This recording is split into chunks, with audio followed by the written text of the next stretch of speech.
अस्सलाम वालेकुम नाज़रीन, तव्हां ॾिसी रहिया आहियो GM न्यूज़ ख़बरनि जी अपडेट जे सिलसिले खे अॻियां वधाईंदे तव्हांखे ॾेई खां ख़बर ॾींदा हलूं। ॾेई खां असांखे रिपोर्टर अली गुलाम कोसो रिपोर्ट करे रहियो आहे। ॾे भरिसां टेर अली आबाद शाख जे पुछड़ जे आबादगारनि जो पुछड़ में पाणी न ॾियण ख़िलाफ़ु इरीगेशन अमले जी नाइंसाफ़ियुनि ख़िलाफ़ु सख़्त नारेबाज़ी करे एहतजाज कयो वियो।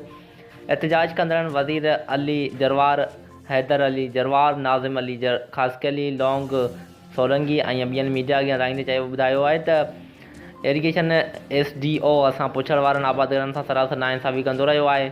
असां पुछड़ जे आबादगारनि खे अली आबाद शाख जे पुछड़ ताईं पाणी न ॾियण जे लाइ तयारु न आहे। केतिरे वक़्त खां असांजूं ज़मीनूं गैराबाद रहियूं आहिनि।